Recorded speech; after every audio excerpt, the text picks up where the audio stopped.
And then there's Expansion Planner, which is F5, which lets you see any planets. So right now, since we've only explored our own system, I have Mars, but Mars is a barren world which is uncolonizable. But it tells me like its size, it tells me like some features it has, and it tells me the distance, and then modifiers. Oh, I don't have any. Okay, so you're just by yourself. Yep. Although, like, if you have a gas giant, again, I don't know if it's mods, but you can, like, terraform a gas giant to be livable and stuff like that. I do have a gas giant. You can also make it into, like, a garden. Then there's policies, F6. So you have diplomatic stance. There's a bunch of things. Belligerent. Cooperative. Isolationist. I can start the purge. Wait, what? Where? Supremacist? Under the very bottom is purge. Yeah. Oh, yeah. Yeah, I literally take people and I throw them into, like, ovens in order to make power. Oh. Not Earth, I swear. But, my AI one does. Yeah. So what this will basically do is... it'll just change, like, various things.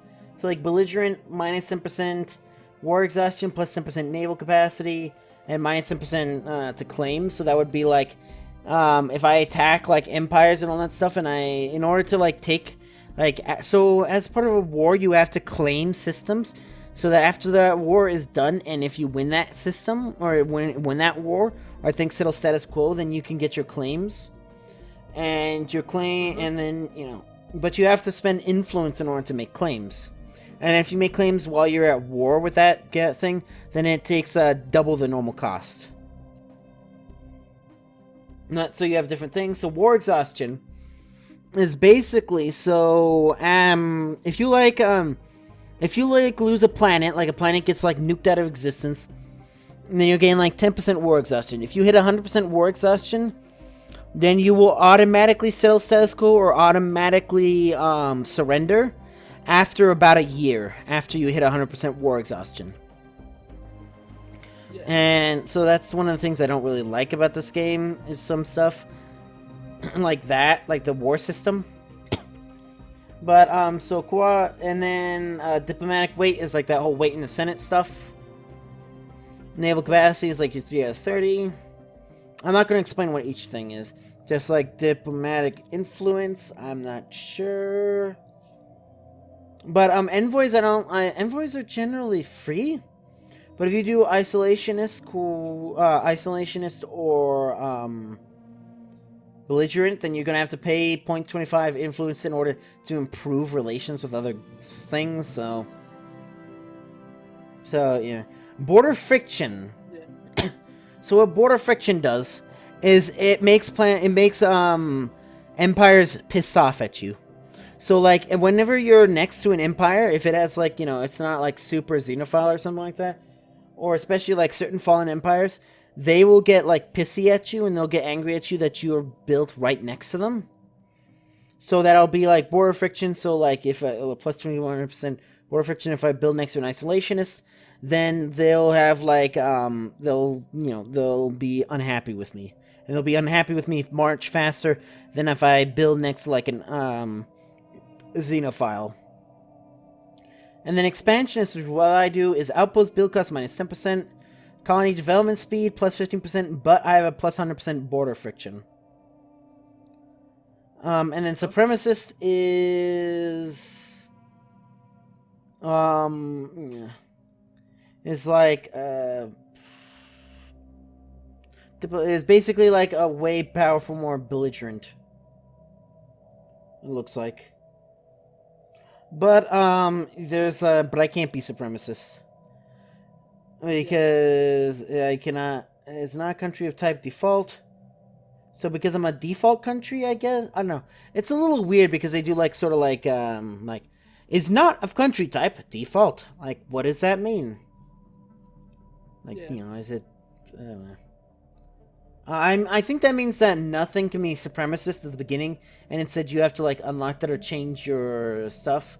So there's war philosophy. So unrestricted wars. So I can claim everything and I can just like attack things. War is a dish best served frequently and to those who will not cook for themselves. So I can quote sometimes. Liberation wars, which is only allowed during defensive wars or against Gestalt consciousnesses. And then, so Casus Belli, that is basically a phrase for, like, the types of war you can do. So, like, if you have liberation wars, you can do an ideology. And so you can, I guess, liberate things. Like, if you get attacked by, like, another country, you can be like, I'm gonna liberate you. And then I think that gives you, like, special modifiers, like, makes you better at attacking. Defensive wars, which is, I think you have...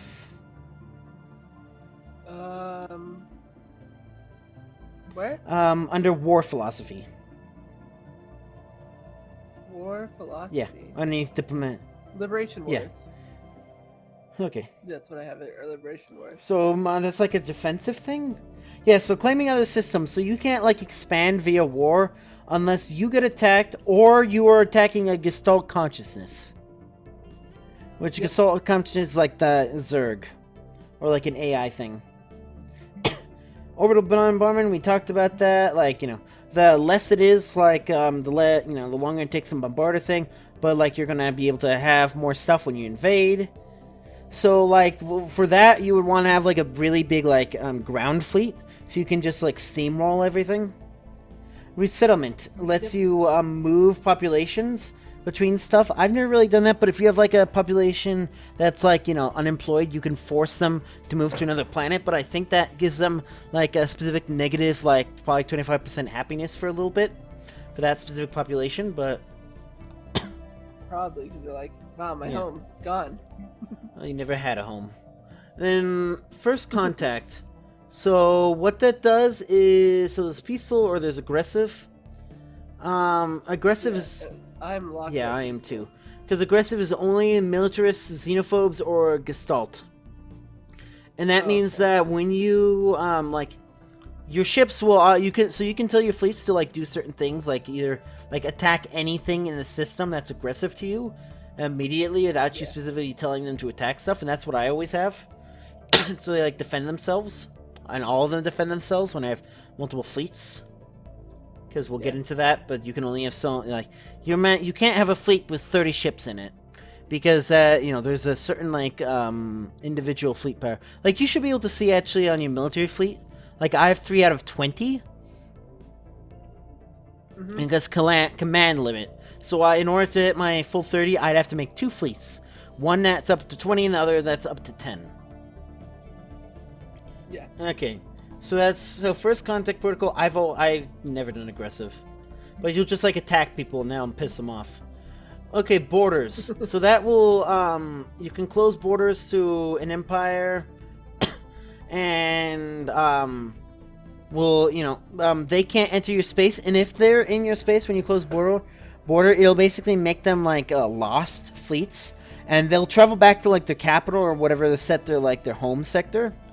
But, you know, they're out of the galaxy for a while, so you can do some mean things with this border stuff.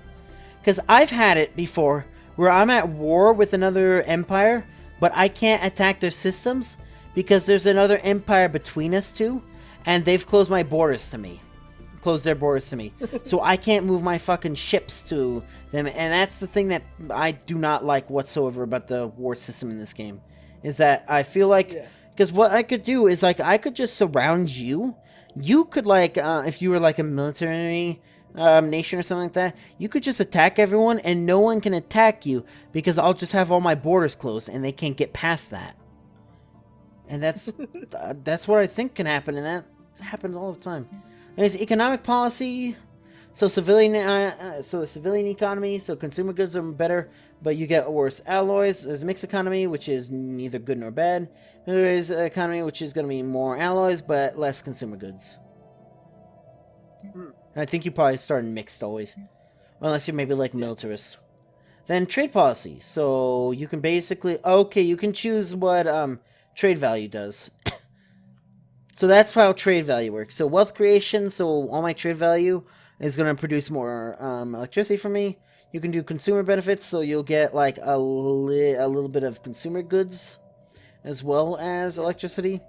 And then Marketplace of Ideas, which is going to be a little electricity and Unity. There's a problem, though, is that eventually Unity becomes useless near the end of the game, or mid-game, because Unity is used for traditions, and once you have all the traditions, then there you go. Then Robotic Workers, so you can either have it outlawed or allowed. What are you? Robotic workers is allowed. So then there's refugee policy, and I can't even edit that. But I'm not 100% sure what that is. That might be because there's no other things. And population controls, so you can let's see. Can use non-voluntary species and planetary population controls. Can grow or decline species, so I can decide, like, you know, this planet is only for these types of people. So, like, you know, if I want your soft people to be on one planet, I can make it so all my humans decline. Which by decline, I think it means I don't think I'm actually killing my people. I'm like, you know, they're not allowed on this planet, so they have to leave. Yeah. Yeah. And then there's slavery, which you're probably prohibited. Yep. And then purge, which is also prohibited for me as well. Yep. Here, Empire. And then there's edict. Oh, I can't even do the purge because I don't have any of these things. Darn. You can change your government to be able to, though. Okay, so then there's edicts, which is the next one down. Yeah. So, with mods, you get so many more edicts, but for right now, I can fortify my borders, which will last forever until it's canceled, but it costs 80 reputation. And it increases my starbase upgrade, it increases my starbase capacity for defensive things, but I get more of a 10%, you know, a 10% more sprawl gain from more systems, so each system will be worth 1.1 sprawl instead of just 1.0. And encourage political things, which will increase the chance of an ethics shift, which I'm not 100% sure if that can just randomly happen or what. The tradition screen display. What? Edicts. What'd you say gives you? It's ethics shift chance, plus 100% for encourage political thought. But I'm not sure. Oh, I don't have that, but yeah. Because you're not egalitarian. Yeah. Then next you have traditions and relics. Oh boy, about to have fun with this, huh? You lost yet? Nope. But, so I have veneration of saints and peace festivals as well as an edict. Yeah, I don't have that. So you know, you can read the things and you'll know what those do. So you make your... Also, did you say yours fortify the border cost 80? Mine only costs 65. Because you're a pacifist. So if you hover over it... So I'm democratic, so I'm minus 20%, so the base cost is 100. What does yours say? Yeah. It just says it costs 65. No, hover over that. Hover over that 65. I'm hovering over it. Oh, the 65.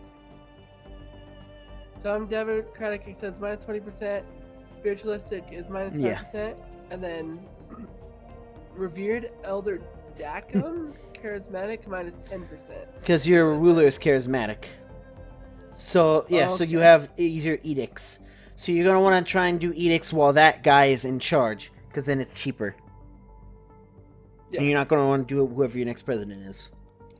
But that, for your Supreme Elder, could be the president re-elected. So then you have 7... So are you in traditions now? Traditions relic? Yeah. So you have 7 different traditions and then ascension perks. So what you have to do is once you have like 300 unity or maybe less for you, I don't know. You can adopt you can adopt a tradition. So like expansion plus 25% colony development, domination, all domination traditions will increase your monthly influence by 1. And then prosperity, or it's adopted. So adopting for domination, it's like minus 33%. Once you fully complete the like expansion things, you'll be able to build an additional district, as well as you'll gain an ascension perk. Yep. Prosperity is like 10% mining stations. Harmony is minus 10% food consumption. Diplomacy is starbase capacity and army damage. Diplomacy is diplomatic grants and diplomatic influence costs. And then discovery is map the stars and increase anomaly things. So I'm not going to explain all these things because we're going to be here for like an extra 10 minutes if I do that. But just whenever you can adopt the thing, just look through like, hey, the only thing you're going to want to do is, the first one we're both want to do is diplomacy, so that we can then adopt the Federation. Which lets us make a Federation, yeah. And then Ascension perks, if you click on one of the little, like, lock things, you have all these perks. So you can have a maximum of 8 perks in a vanilla game. And you can't, like, decide different.